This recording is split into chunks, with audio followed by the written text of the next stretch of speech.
Hi, I'm Tristan, and I am not a booktuber, nor honestly am I much of a YouTuber at all. But what I am is an Agatha Christie fan. And lately there's been this trend on BookTube of reading Agatha Christie novels and trying to solve them as you go. I've really enjoyed watching these videos. I've watched so many of them. But one thing that I noticed is that most people are using Poirot novels, which makes sense because Agatha Christie wrote a bunch of them, and they are her more popular ones. But I love Miss Marple. Honestly, I prefer her as a character to Poirot. So I went to the bookstore yesterday and I bought these. I wanted to make kind of maybe a series of videos, depending on how long it is, or just one really big video with timestamps, where I just kind of go through and do this whole solving these mysteries. I absolutely adore these covers, which of course has nothing to do with the content, but like, look at these. So Miss Marple is like an older lady. She likes to garden, and so the flowers in each of these is just like a really nice touch, because that's one thing that is talked about several times throughout the books. It's like Miss Marple's hobbies and her knowledge in those aspects that end up later becoming relevant to solving the case. So these covers are by Holly Ovenden, and I just think they're so pretty. Like, so each of them, as you can see, has like an assigned flower, and then there's also the murder weapon included somewhere on the cover. So here in this one, there's the gun there. So I think they're just really cool. So first one I have is the Murder at the Vicarage. It is the first Miss Marple novel, and I believe it is from 1930. So this one, I'm really excited. This is the one I'm going to start with because it is the first, and so, you know, it's just kind of symbolic, I guess. So let me read you the description. Miss Marple encounters a compelling murder mystery in St. Mary Mead, where under the seemingly peaceful exterior of an English country village lurks intrigue, guilt, deception, and death. Colonel Prothero, local magistrate and overbearing landowner, is the most detested man in the village. Everyone, even the vicar, wishes he were dead, and very soon he is. Shot in the head in the vicar's own study. Faced with a surfeit of suspects, only the astute Miss Marple can unravel the tangled web of clues that will lead to the unmasking of the killer. So I am really excited to get started on these. And without further ado, I'm just gonna go ahead and crack open the Murder at the Vicarage, and I will see you once I have reached the inciting incident.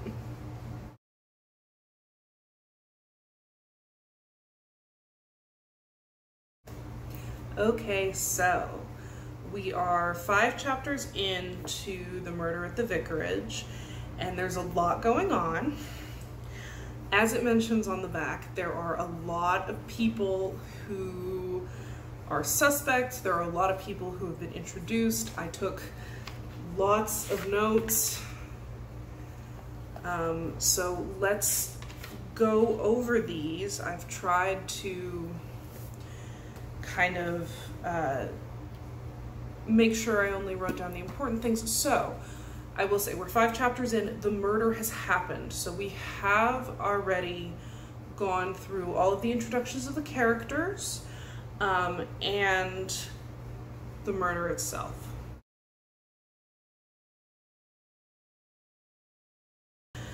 So first things first, this book is from the point of view of the vicar. The only reason I know his last name is because his wife is referred to as Mrs. Clement at one point. And like, the book opens with him being like, hey, if somebody killed Colonel Prothero, they would be doing a service to the community. We're also introduced to Dennis, who is his nephew. He's mentioned as being young and as being very quote-unquote gay, in the sense of being like happy and lighthearted. We're introduced to Griselda, who is the vicar's wife. She is Mrs. Clement. She is also mentioned to be very young, and he thinks that she is very unsuitable to be a vicar's wife. He essentially, like, the whole time that he's thinking about her, he is also thinking about like how much he wishes that she were better at everything, but that she's very pretty. It also mentions that he met her and then in 24 hours was trying to pressure her into marrying him. She also then later talks about like why she married him instead of somebody else, because she did have options. And she essentially implied that I am everything that you hate and everything that you dislike, but the fact that you were still so drawn to me that you wanted me to marry you, I felt so powerful in that, so I chose to marry you. We've been introduced to Mary. She works at the vicarage, but the vicar notes that she's clearly just using it as a stepping stone, but she doesn't have seemingly any reason to dislike Colonel Prothero. So they talk about Mrs. Lestrange, and she is mentioned as being mysterious. She bought a house in the village recently, but she never leaves. She never intermingles with people, except for the local doctor, Dr. Haydock. Then you are introduced to Lettice Prothero, who is the daughter of Colonel Prothero. She is described as being wraith-like, and she is essentially, if you're familiar with the Harry Potter books, she's very similar to like Luna Lovegood, where like she's described as being very forgetful and saying things very oddly and not really paying attention. But later on, somebody comments, you know, I think all of this is just a cover. She actually is a very like clever woman, but she just uses this as like a cover so everybody doesn't look too closely at her. So Lettice comes in and she mentions Lawrence Reading, and that Lawrence Reading and her father had gotten into a quarrel. Lawrence is a painter. He is also painting Griselda, so that's something that's been mentioned briefly. But Lettice comes in and says, actually, he was painting me as well, but I was in my bathing suit, and my father found out and got mad about it and kicked him out. So a lot of people are speculating, you know, is he in a relationship with Lettice if he's painting her in her bathing suit? Like, that really implies a certain amount of closeness. She also mentions something about Anne during this conversation. Anne is Colonel Prothero's second wife, whom he married about 5 years ago. She is not Lettice's mother, and Lettice is convinced that Anne hates her. So then Lettice kind of drifts out the door, and we cut to a tea party with several of the village women where they discuss certain other things, including Dr. Stone, who is an archaeologist, a well-known archaeologist. He has come to the village to study something on Colonel Prothero's property. It's mentioned that he and Colonel Prothero have gotten into several disputes, and that he has a violent temper. It is also discussed that he sometimes doesn't seem to know anything about archaeology, so people are suspicious of what he's actually doing here, because sometimes, literal direct quote, you'd swear sometimes he knew nothing about his own subject. But of course that's really not what the gossip is about. The gossip is that he has a young secretary with him, Miss Cram, and that since he is unmarried and she is a 25-year-old woman, so getting a little bit up there in marrying age, the village opinion is split upon essentially whether she's sleeping with him or whether she is completely virginal but is really gunning to become Mrs. Stone. And we're also introduced to Miss Marple at this tea party. She participates in the gossip, and at one point she makes an implication that Lawrence Reading, the painter, is not interested in Lettice, but in fact is, she implies, having an affair with a married woman.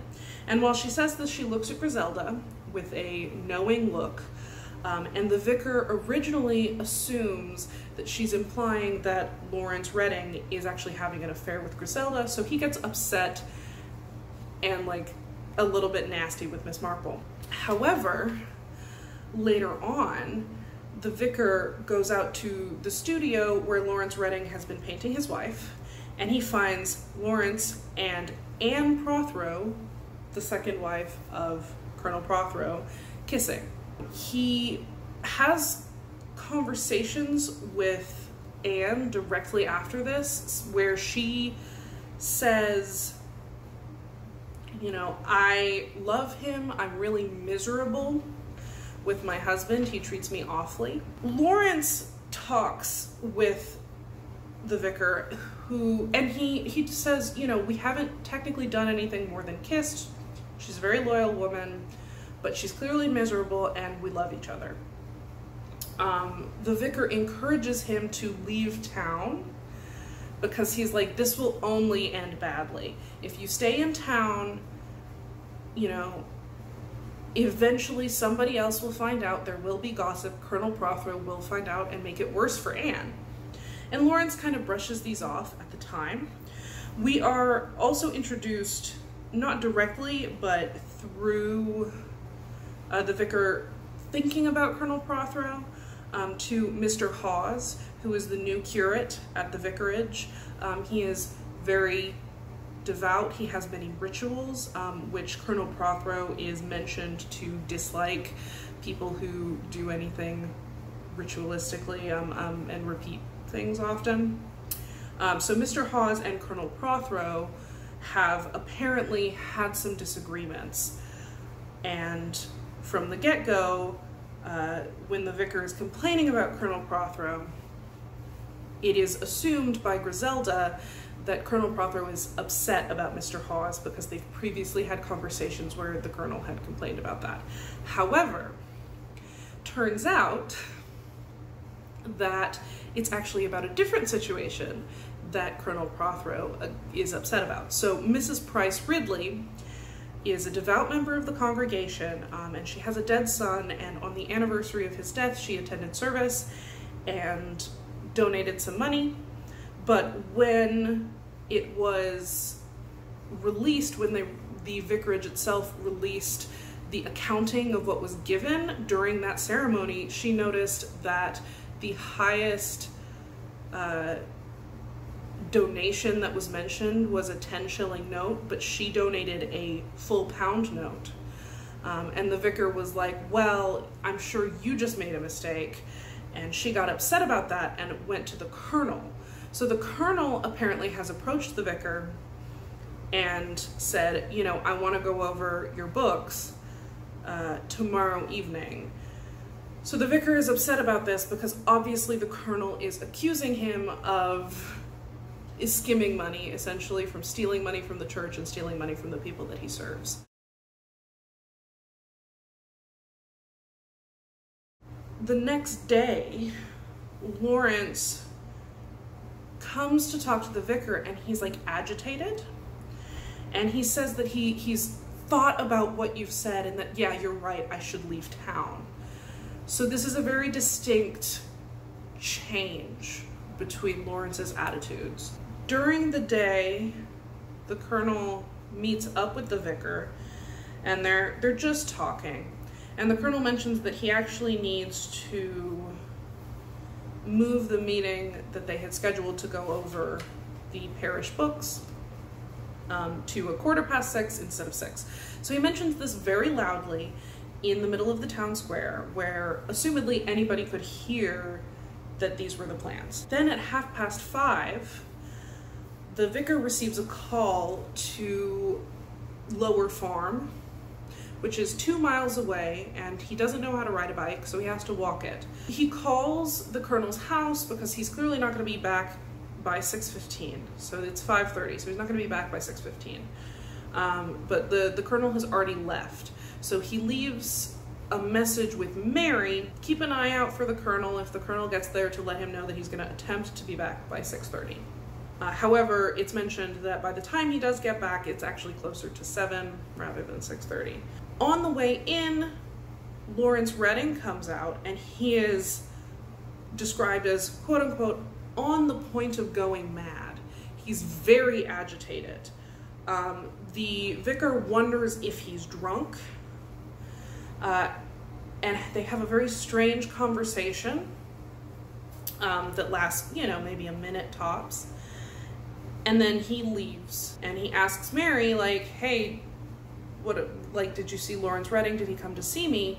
And Mary says, yeah, no, he got here a couple minutes ago. I said you weren't here, but that the colonel was here in the study, and I sent him to the study, and he must have just left because he really hasn't been here for that long, and Mary did not see him go. So then the vicar goes through to the study where Colonel Prothero was waiting, and he finds his body slumped over a writing desk, and notes that he is cold to the touch and that he has been shot through the head. They call the doctor, who lives just down the road, and he arrives and says that the man has been dead probably about half an hour. And then when the vicar says, well, is this suicide? The doctor says the wound isn't placed correctly for that, and also there is no weapon. So they call the cops, and then while they're waiting, the vicar mentions that the call that he received that took him out of the house was fake, and that there was no reason for him to go to the lower farm. So the cops come and they ask the vicar some questions, but most notably it's, you know, who in the village would know that he would be here at this time? And the vicar was like, well, I mean, he announced it very loudly in the middle of the town square. So pretty much everybody or anybody could know that he was going to be there. The doctor looks over the body with the police, notes that the gun wound is quite small. So he estimates maybe a Mauser .25, which Lawrence previously has mentioned that he owns a Mauser. So the vicar is suspicious, but he doesn't say anything to the cops because he really doesn't have any concrete proof. The cops also find that the clock next to the colonel has been knocked over, and that the time sits at 6:22, and that the colonel was writing a letter to the vicar, I can't wait any longer for you, but then it kind of just trails off. And that letter, the timestamp at the top says 6:20. However, the vicar is like, well, actually, and then the cops keep cutting him off, so he can't get a word in edgewise. But later when he's talking with his wife about the situation, she's like, but if the clock in the study said 6:22, actually that clock is kept a quarter of an hour fast. So the clock would have stopped at 6:05, which is before the colonel was even supposed to have been there. Additionally, the letter that the colonel was writing was marked as 6:20, which then again, if he used the clock as that reference, would have been before he should have gotten there, because Mary, who's the only one in the vicarage at the time, mentioned that the colonel did get there at about 6:15, and that's where the chapter ends. So we haven't heard any alibis yet or anything like that. I'm not going to make any guesses at this current point of time, but I am going to make some general comments. So obviously the first and most obvious suspect is Lawrence. He mentioned that it would be easier if the colonel died so that he could then just go ahead and marry Anne with no complications or any sort of drama.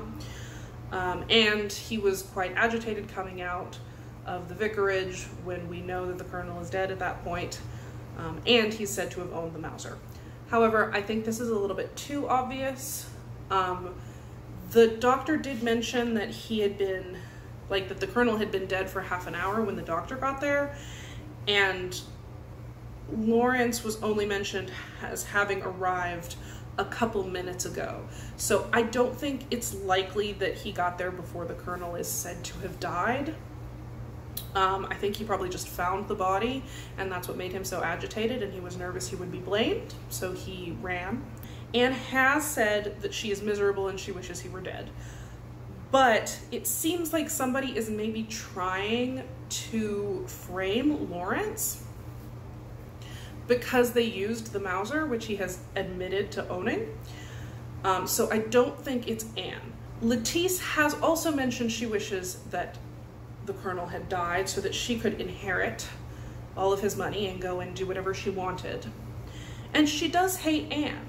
So maybe she found out that Anne and Lawrence are in a relationship and she wants to hurt Anne by framing Lawrence for murder. Obviously, the vicar is a suspect. The man died in his house.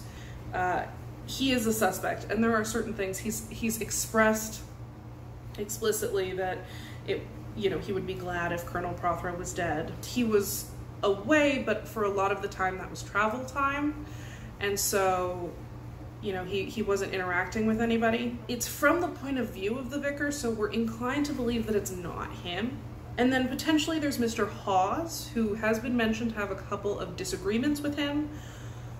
Additionally, I think that Mr. Hawes is potentially embezzling money from the vicarage, and I think that when the colonel wanted to go over the church's books, Mr. Hawes was maybe nervous that he would be found out. Mary was the only one there, and she's the one who said that the colonel arrived at 6:15. So the clock discrepancy and the time discrepancy does look a little suspicious with Mary. I'm wondering if Mary and Mr. Hawes are maybe in cahoots to embezzle money from the vicarage. It's mentioned that Griselda has been out of the house all day and that it was known that she would be out of the house. She took a train somewhere else. So she has a pretty good alibi, and honestly, at this point in time, we haven't really been introduced to a reason why she would want to kill him. I don't know where Dennis is, but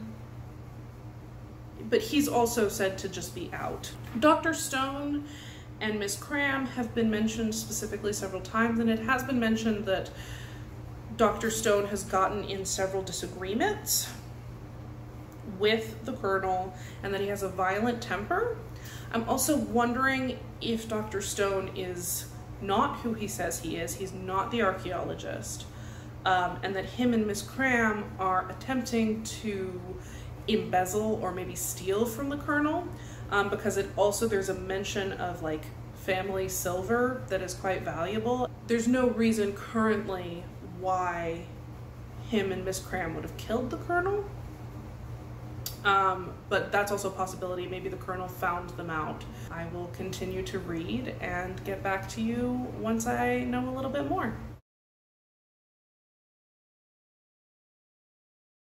Okay, so we are 4 more chapters in. I have 2 pages of notes and a lot has happened. First things first, they interrogated Anne, and she said the last time she saw Colonel Prothero was in the village at 5:45. It is also remarked upon that Anne apparently appeared terrified, but not necessarily like distraught. And then suddenly all of that's forgotten because Lawrence goes to the police office, throws the gun onto a desk and says, I did it, I killed him. Everybody kind of goes, well, case closed, right? However, the vicar and his wife are really suspicious of this because Lawrence knew about the clock being fast. They remarked that it's weird that nobody heard the shot. They did mention that Mary would not have heard the shot if all the doors were closed in between the study and the kitchen where she was, but that since the study was right next to Miss Marple's house and that the window was open, Miss Marple should have heard the shot. During this conversation, Lettice comes looking for a yellow beret, which she said that she left in the study. And Griselda originally is like, well, yeah, just go look for it. And then the vicar is like, no, but you can't enter the study. It's been locked up because it's a crime scene. And then they talk about the fact that Lawrence was arrested. Lettice apparently gets like an odd look on her face and goes, I'm going to tell Anne that Lawrence was arrested. Like, she gets very pleased about it. Another constable comes and he's talking about Lawrence's arrest. He mentions that Lawrence confessed that he killed the colonel just before he ran into the vicar. But the doctor says, no, there's no way he could have killed the colonel right before the vicar showed up because the body was cold and the blood was coagulated. So he's been dead for at least 20 minutes and at most 30 minutes.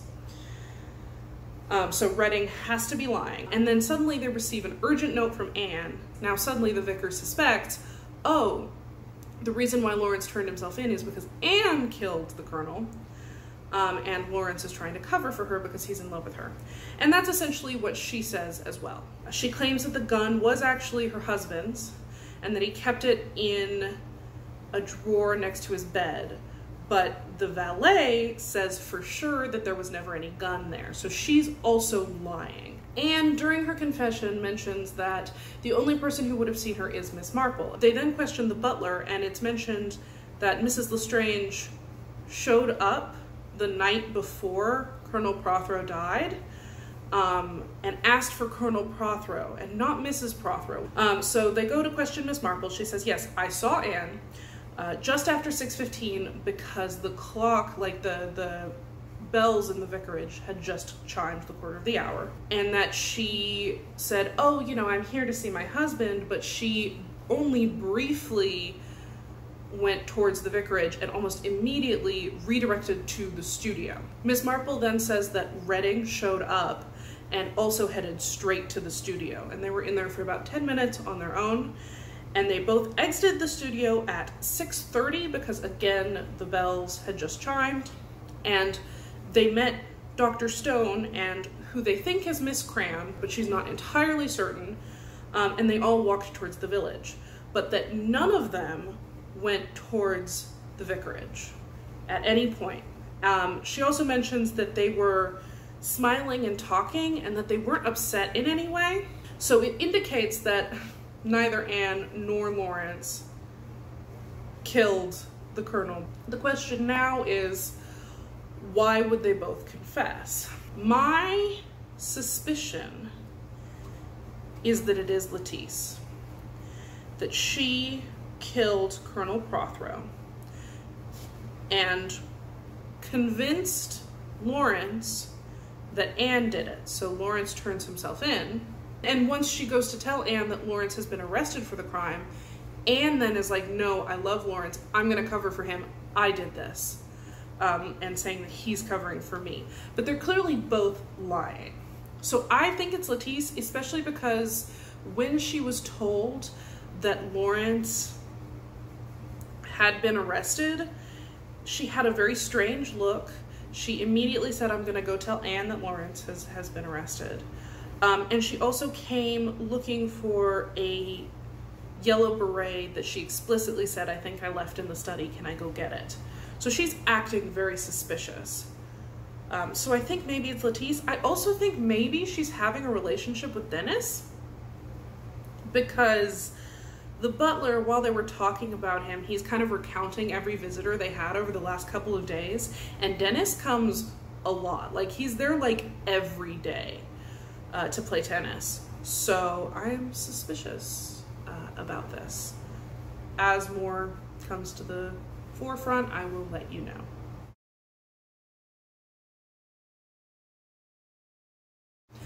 Okay, so I'm back.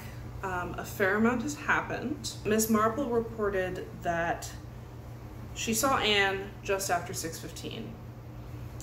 And then about 5 to 10 minutes after that, she heard a shot, which she assumed was from the woods because there are poachers in the area. Mary also heard a shot in the woods too, right around 6:30-ish. Mrs. Price Ridley, who lives at the end of the street, also heard the shot in the woods. None of them can get any more specific than right around 6:30. So we're assuming that this is the shot, and that of course everybody assumed it was from the woods, but that it was actually from the vicarage. If we remember, Miss Marple said that she saw Anne just after 6:15, and that at 6:30, both Lawrence and Anne exited the studio and met Dr. Stone and walked towards the village immediately. So there was no time where anyone was unaccounted for in that group. You know, they're talking then about the letter itself is confusing because remember it was dated as being 6:20. And then it is mentioned that maybe the colonel hadn't dated it, and in fact that the murderer is the one who dated it. So it's a different person who wrote the 6:20 at the top, as well as changed the clock time to go back to 6:22. So they then suspect that the murderer is both the one who dated it, and later they inspect the letter and it's noticed that the date at the top is written with a different pen and in a completely different handwriting. And then they also changed the clock back to 6:22. So now we're looking for someone who has a very solid alibi for 6:20, but does not have a solid alibi for 6:30 to 6:35-ish. At one point, Griselda muses that she thinks someone really hated Anne and that they set up Anne to take the fall because they knew when she got to the vicarage and tried to frame her for it. However, Griselda is also convinced that it isn't Lettice. At one point, the vicar mentions, like, I can only really think that at this point Lettice is the suspect. And Griselda says, no, actually, people make some really awful comments that I'm not going to repeat or tell you who said them, but it just isn't Lettice. Don't know whether or not I agree with Griselda or if I believe Griselda, but she is convinced. So, armed with all of this knowledge, they confront both Lawrence and Anne. Lawrence, when he came back to the vicarage, found the body and assumed that Anne had done it because she arrived before he did and had an amount of time before he arrived to potentially kill him. He said he also found his pistol in the study, and again, assuming that it was Anne, he picked it up because he wanted to protect her.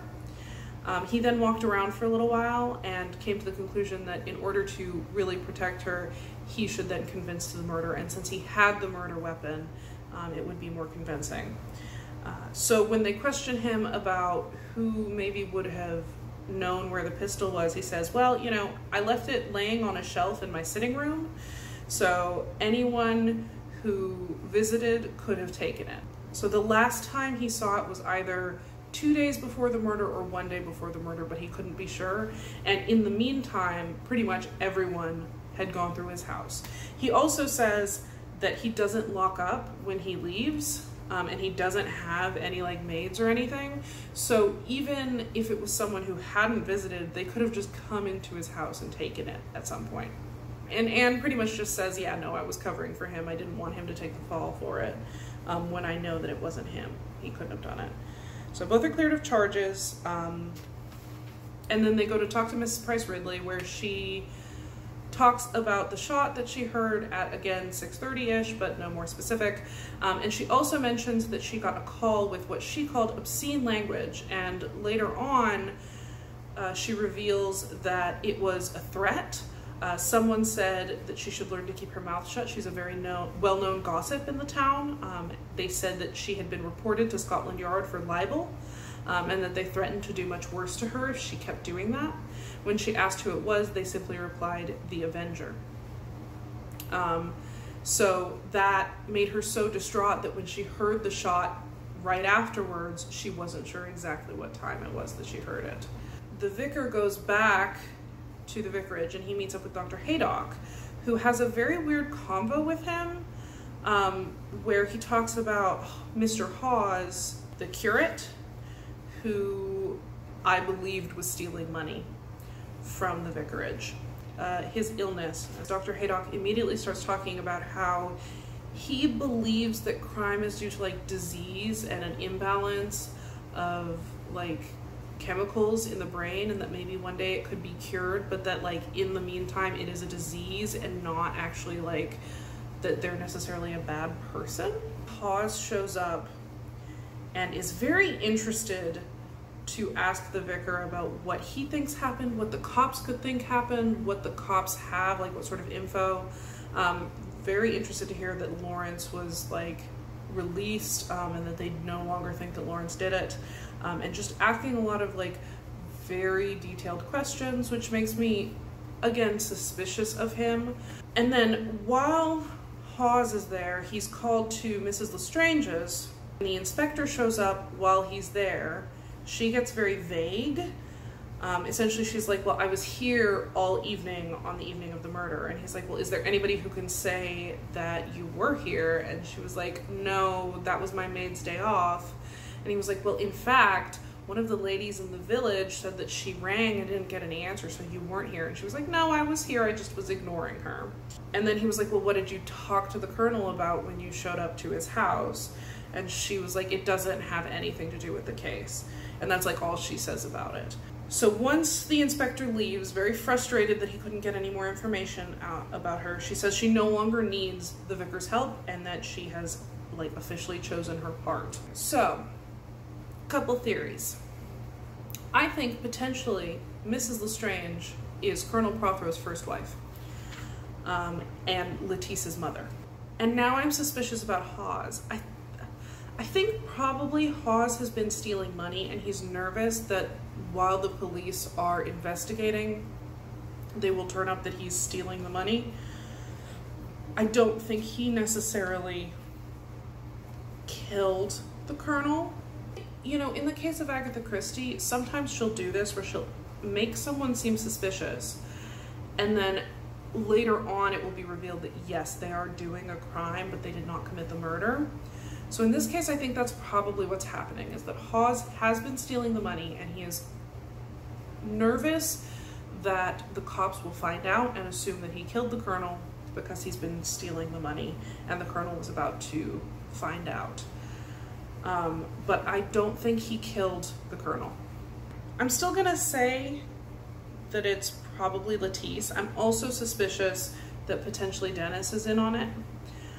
And that maybe Dennis and Letice are in a relationship. We also really haven't heard much about Miss Cram and Dr. Stone, so I'm wondering if we're gonna learn more about them in a bit and if that's then gonna make them suspicious. There's a lot going on, but I still think that the most likely suspect is Letice. And I will update you more as I have more to tell.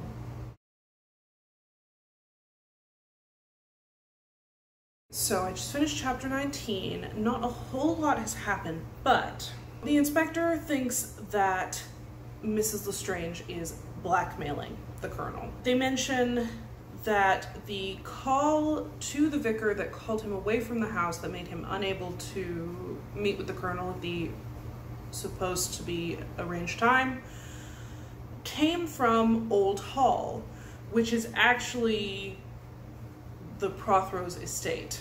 Then they said that they traced Mrs. Price Ridley's call that she got, and it came from Lawrence's cottage, but he wasn't home, and there's like a lot of people are saying like we saw him, he was not home. Miss Cram and Dr. Stone are both leaving. Dr. Stone is running late and he has to catch a train. The vicar helps him catch his train on time, and at the same time he runs into somebody who mentions that the 6:50 on the day of the murder was late by a full half hour, which the vicar doesn't pay any attention to, but I did, because I remembered that Griselda was supposed to be in London on the day of the murder. That's why she was out of the house. And she was supposed to come home on the 6:50 that day from London. But she came home at a normal time for the 6:50, which would not have matched up with the 6:50 being a full half hour late, which makes me think that now Griselda is going to be the one who murdered him, because all of a sudden her alibi is no longer valid. Lawrence went to talk to the servants at Old Hall, at Colonel Prothero's house, and he met a girl who overheard some of Mrs. Lestrange and Colonel Prothero's conversation, mostly just Prothero's part because he speaks loudly. And he at one point said, "You shall not see her, I forbid it," which of course everybody assumes that Mrs. Lestrange wants to talk to Anne and Colonel Prothero was not allowing her. But what I think, because I think Mrs. Lestrange is Colonel Prothero's first wife, she's trying to see Letice and he's not letting her. She's come back into the area for some reason and wants to see Letice, but she's not she's not allowed to see Letice, and she's trying to convince Colonel Prothero to let her. I don't suspect Mrs. Lestrange, and I have never suspected Mrs. Lestrange. Who do I think did it then, is my question. because I no longer suspect Lettice. Lawrence and Anne are innocent. Dr. Stone, we had one conversation with him and apparently he was talking very technical and then he immediately left. So I'm not sure. I suspect it might be Mr. Hawes and or Mary. Mr. Hawes and or Mary. Yeah, I think that's who I'm gonna stick with then. I think they were stealing from the vicarage, and upon realizing that Colonel Prothero would be going over the books with the vicar, they would discover the thievery, and so they killed him to stop him from revealing that. We are, I'm gonna say 2/3 of the way through the book, so I will come back and update you if anything changes.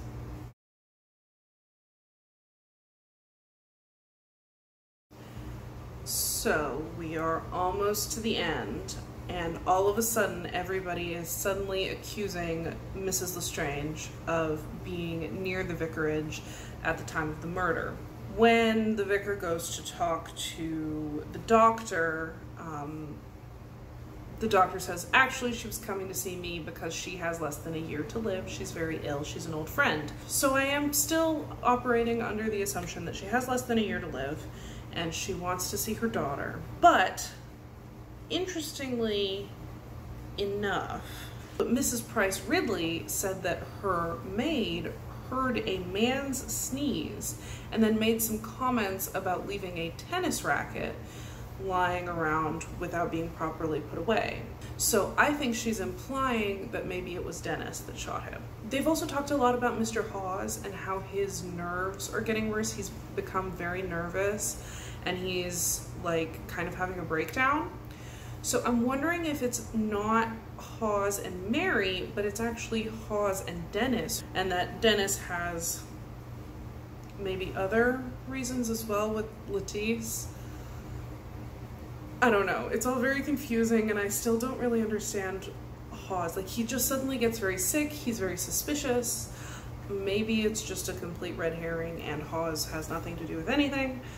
But just the fact that he is so curious and defensive in some cases about being like, well, I don't know why they're wanting to talk to me. You know, I had nothing to do with anything. I think Lettice knows what's going on, but she did not do it herself.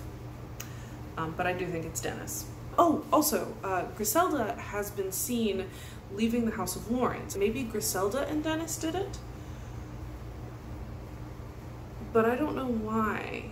Like, there's so little of the book left. You'd think I'd have something better. But yeah, so the three people I am suspicious about are Hawes, Griselda, and Dennis. And so everything else that we learn from here on out, if it doesn't match that.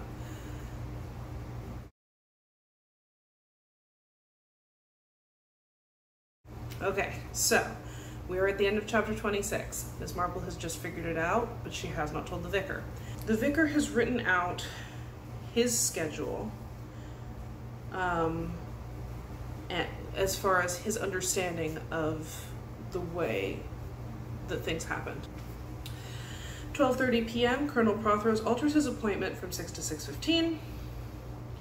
12:45, pistol last seen in this proper place, which Mrs. Archer, who cleans Lawrence's house, confirmed. 5:30 approximately, Colonel and Mrs. Prothero leave Old Hall for Village in car, and also the fake call was put through to the vicar. At 6:15, Colonel Prothero arrives at the vicarage, is shown into the study by Mary. At 6:20, Mrs. Prothero comes along back lane and across garden to study window, Colonel Prothero not visible. At 6:29, call from Lawrence Redding's cottage put through to Mrs. Price Ridley. At 6:30 or 6:35, shot heard. Accepting the telephone call time is correct. Lawrence Redding and Prothero and Dr. Stone's evidence seem to point to its being earlier, but Mrs. Price Ridley is probably right. At 6:45, Lawrence Redding arrives at the vicarage and finds the body. At 6:48, the vicar meets Lawrence Redding. At 6:49, the body was discovered, and at 6:55, Haydock examines the body. Now, note, the only two people who have no kind of alibi for 6:30 to 6:35 are Miss Cram and Mrs. Lestrange. Miss Cram says she was at the barrow, but no confirmation. It seems reasonable, however, to dismiss her from the case as there seems nothing to connect her with it. Mrs. Lestrange left Dr. Haydock's house some time after 6 to keep an appointment. Where was the appointment, and with whom? It could hardly have been with Colonel Prothero, as he expected to be engaged with the vicar. It is true that Mrs. Lestrange was near the spot at the time the crime was committed, but it seems doubtful what motive she could have had for murdering him. She did not gain by his death, and the inspector's theory of blackmail I cannot accept. Mrs. Lestrange is not that kind of woman. Also, it seems unlikely that she should have got hold of Lawrence Redding's pistol. So Miss Marple agrees with all of this and says that he's laid it out quite concisely, but if it wasn't for the note that he wrote, it's wrong somehow, quote unquote.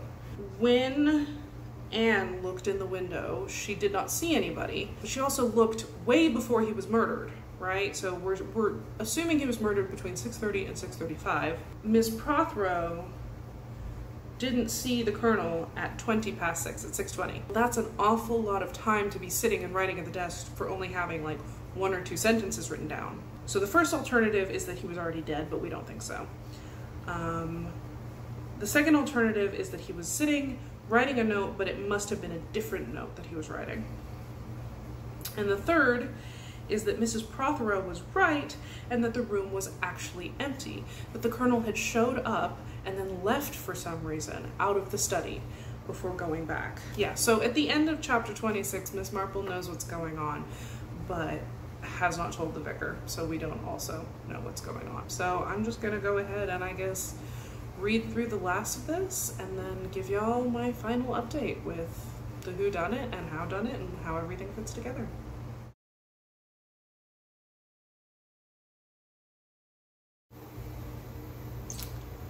Yeah, so I finished it. And in some ways I was right, and in some ways I was wrong. I said that Mr. Hawes has been the one embezzling money. He was embezzling money, but he did not murder the colonel. In fact, the actual murderer tried to frame him for murdering the colonel because he had been embezzling money. But yeah, so the real murderer, or murderers I should say, were Anne and Lawrence. Lawrence came to see the vicar to tell him that he'd had a change of heart and that he was leaving Anne. Remember, I said that that was like a big, like at the beginning, I was like, it's a little weird because he changed his opinion basically overnight. He put the pistol into a potted plant and just left it there. Then Anne went up to the vicarage and instead of just looking through the window, she did fully breeze in and shoot him. But she used a very powerful silencer so nobody heard it. She then left the silencer and the gun there. The gunshot that was heard at 6:30 was fake. Later, when Lawrence came back, he found both the silencer and the gun, and on the way out ran into the vicar and made like the whole false pretense of being shocked by it. And then they both went and turned themselves in so that people would then be like, oh, but you have really solid alibis. They poisoned Mr. Hawes and essentially wrote a fake confession for him to this crime. Miss Marple was like, yeah, no, it wasn't Mr. Hawes. They saved his life and he told the truth. He had never killed the colonel, he never touched the colonel, but he had been embezzling money. So they tricked Lawrence with the help of the doctor. So the doctor was like, hey, somebody saw you do this. Then the cops trailed him and he let Anne know by saying like, hey, we've been made, we've got to get out of here. And then the cops arrested both of them. This was really good. It's very shocking. So I would highly recommend this. This is really well done. Miss Marple is great. She is the one who did crack the case, even though she is not the main character and the police were there. So I'm interested to see if in future Miss Marple books they still take that approach, or if they do end up like taking things from the point of view of Miss Marple herself or anything like that. Out of 10, I'm gonna give this one an 8. There's a lot of people, and that's part of why everything is so confusing, is because you also have to account not just for like one or two people, you have to account for like 7 people all at once. But they do a really good job of like feeding you information and making things clear, and then sometimes also giving you, you know, red herrings and stuff like that. So yeah.